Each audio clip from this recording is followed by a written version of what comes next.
വളരെ പ്രധാനപ്പെട്ട ഒരു വാർത്തയിലേക്ക്. രാഹുൽ മാങ്കൂട്ടത്തിനെതിരായ ലൈംഗിക പീഡനത്തിൽ ഞെട്ടിക്കുന്ന വെളിപ്പെടുത്തൽ. ഗർഭിണിയാകാൻ ആവശ്യപ്പെട്ടത് രാഹുൽ മാങ്കൂട്ടത്തിൽ എന്ന് തെളിയിക്കുന്ന വാട്സപ്പ് സ്ക്രീൻഷോട്ട് പുറത്ത്. അതിനിടെ യുവതിയോട് ഗർഭചിത്രം നടത്താൻ ആവശ്യപ്പെടുന്നതും രാഹുലുമായി തർക്കമുണ്ടാക്കുന്നതുമായ ശബ്ദ സന്ദേശവും പുറത്ത്. ഇപ്പോൾ വിവരങ്ങളുമായി കമലേഷ് തെക്കേക്കാട് കൂടി ചേരുന്നുണ്ട് തിരുവനന്തപുരത്ത് നിന്ന്. കമലേഷ്, വളരെ വ്യക്തമാണ് കാര്യങ്ങൾ. ഗർഭിണിയാകാൻ യുവതിയെ നിർബന്ധിക്കുന്നത് രാഹുൽ മാങ്കൂട്ടത്തിൽ തന്നെയാണ്. അതിനുശേഷം ഗർഭചിത്രം നടത്താൻ പറയുന്നതും നിർബന്ധിക്കുന്നതും രാഹുൽ മാങ്കൂട്ടത്തിൽ. തയ്യാറാകാത്ത യുവതിയെ ഭീഷണിപ്പെടുത്തുന്നതും ഓഡിയോയിലുണ്ട്. എന്തൊക്കെയാണ് വിവരങ്ങൾ? കമലേഷ്, ഏതായാലും ഇപ്പോൾ രാഹുൽ മാങ്കൂട്ടത്തിന്റെ എതിരായ ലൈംഗിക പീഡന ആരോപണത്തിൽ കൂടുതൽ തെളിവുകൾ പുറത്തു വന്നിരിക്കുന്നു. രാഹുലിന്റെ വാട്സാപ്പ് ചാറ്റും ശബ്ദ സംഭാഷണവും പുറത്ത്. ഗർഭധാരണത്തിന് പ്രേരിപ്പിച്ചത് രാഹുൽ മാങ്കൂട്ടത്തിൽ എന്ന് പെൺകുട്ടി പറയുന്നുണ്ടല്ലോ. അതോടൊപ്പം തന്നെ ഗർഭചിത്രത്തിന് നിർബന്ധിച്ചതും രാഹുൽ മാങ്കൂട്ടത്തിൽ തന്നെയാണ്. എന്തൊക്കെയാണ് ഓഡിയോ സന്ദേശത്തിലൂടെ വ്യക്തമാകുന്ന കാര്യങ്ങൾ? വാട്സാപ്പ് ചാറ്റിൽ പറയുന്ന കാര്യങ്ങൾ എന്തൊക്കെയാണ്?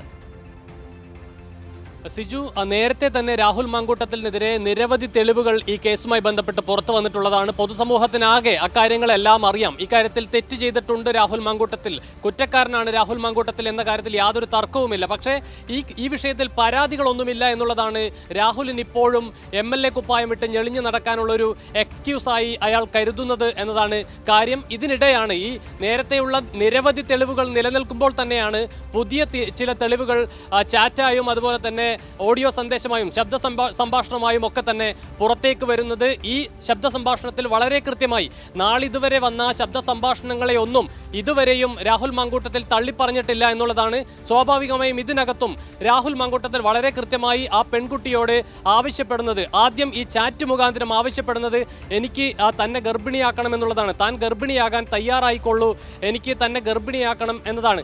ആ കുട്ടി പിൽസ് കഴിക്കണമെന്ന് ആവശ്യപ്പെട്ടപ്പോൾ അത് വേണ്ട, നമുക്കൊരു കുഞ്ഞ് വേണമെന്ന് ആവശ്യപ്പെടുന്നത് രാഹുൽ മാങ്കൂട്ടത്തിലാണ്.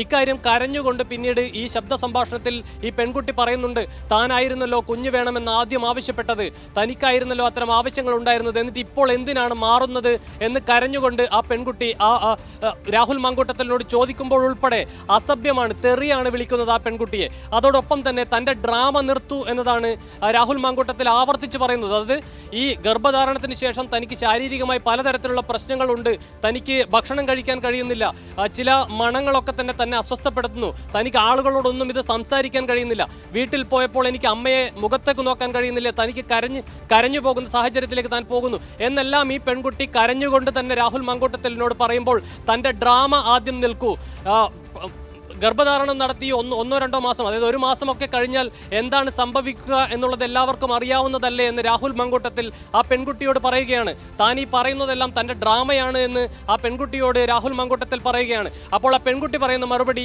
നിരവധി ആളുകളെ ഒരു മാസമൊക്കെ ഗർഭം ധരിച്ച നിരവധി ആളുകളെ നിങ്ങൾക്കറിയുമായിരിക്കും, പക്ഷേ എന്നെ സംബന്ധിച്ച് എനിക്കിത് ആദ്യത്തെ അനുഭവമാണ്, എനിക്കതിൻ്റെ പ്രയാസങ്ങളുണ്ട് എന്ന് ആ പെൺകുട്ടി പറയുകയാണ്. സ്വാഭാവികമായും ഈ തെളിവുകളോടുകൂടി അല്ലെങ്കിൽ ഈ ശബ്ദ സംഭാഷണം ഈ ചാറ്റും വളരെ വ്യക്തമായി പറയുന്നത് സിജു.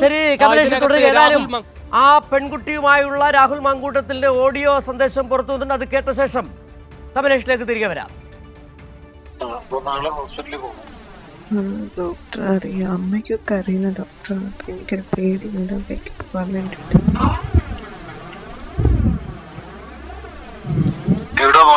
എനിക്ക് ആകെ വയ്യാണ്ടിരിക്കുകയാണ്. വയ്യാണ്ടിരിക്കാന്ന് വെച്ച് കഴിഞ്ഞാൽ എനിക്ക് വോമിറ്റിംഗ് ഉണ്ട്, എനിക്ക് കുറച്ച് പ്രശ്നങ്ങളുണ്ട്.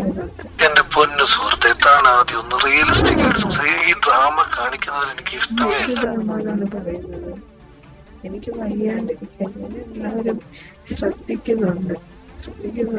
വീട്ടിൽ പോയിട്ട് എനിക്ക് അമ്മയെ കണ്ടിട്ട് കഴിച്ചത് കഴിക്കാൻ പറ്റുന്നില്ല. എന്നിട്ട് താനൊന്നും ആയി നിർത്ത്.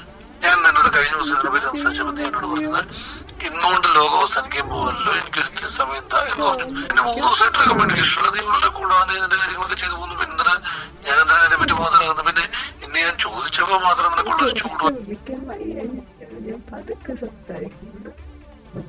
എനിക്ക് ഒരുപാട് ആരോഗ്യ പ്രശ്നങ്ങൾ, ഭക്ഷണം കഴിക്കാൻ പറ്റുന്നില്ല, മര്യാദയ്ക്ക് എന്താ പറയാ സ്മെല്ലൊന്നും എനിക്ക് അത്രയ്ക്ക് പിടിക്കുന്നില്ല. ഒരുപാട് പ്രശ്നങ്ങളുണ്ട്, എനിക്ക് ആരോടും പറയാനും പറ്റുന്നില്ല. ഹോസ്പിറ്റലിൽ പോകാൻ പറഞ്ഞ് ഈ ഡ്രാമ ഒന്ന് നിർത്ത്. ഈ 1-ാം മാസത്തിൽ എന്തൊക്കെ ഉണ്ടാകാൻ പറ്റുന്നതൊക്കെ നമുക്ക് എല്ലാവർക്കും അറിയുന്നതല്ലേ. ചുമ്മാ കണ്ടിട്ടുണ്ടോ? എനിക്ക് എന്റെ കാര്യം മാത്രമേ എനിക്ക് ആദ്യത്തെ മാസം അങ്ങനെയാണെന്ന് ഇങ്ങനെയാണോ ഹോസ്പിറ്റലിൽ പോകും, എന്നിട്ടല്ലേ ബാക്കി കാര്യങ്ങൾ. ഇങ്ങനെ മാറ്റം വരുന്നത് ഇത് ആരുടെ പ്ലാനാണ്? എന്റെ പ്ലാനാണോ? എന്റെ പ്ലാൻ വേണം. ആർക്കാണ് കുഞ്ഞിനെ വേണം എന്ന് പറഞ്ഞോണ്ടിരുന്നത്? ഞാനാണോ? പിന്നെ നിങ്ങൾ എന്താണ് ഈ ലാസ്റ്റ് മൊമെന്റിൽ ഇങ്ങനെ മാറുന്നത്? നിങ്ങൾ എന്താണ് ഈ ലാസ്റ്റ് മൊമെന്റിൽ മാറുന്നത്? നിങ്ങൾ എന്തിനാണ് എന്തെങ്കിലും കൊല്ലുന്ന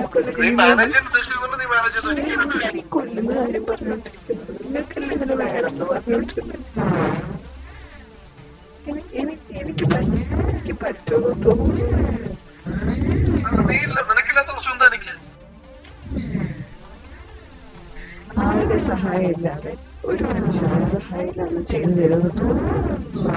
ഹോസ്പിറ്റലിൽ പോകും, അവരൊറ്റയ്ക്ക് പറ്റില്ല എന്ന് പറയില്ലല്ലോ. എനിക്കറിയാം, നിങ്ങൾ ഒരുപാട് മാറി. ഇങ്ങനൊന്നും ആയിരുന്നല്ലോ. ഇങ്ങനെ വേണമെന്ന് വാശി പിടിച്ചാൽ വേണം. നിങ്ങൾക്കത് വേണം വേണം എന്ന് പറയണം. നിങ്ങളുടെ പ്ലാനിങ് തന്നെ എന്റെ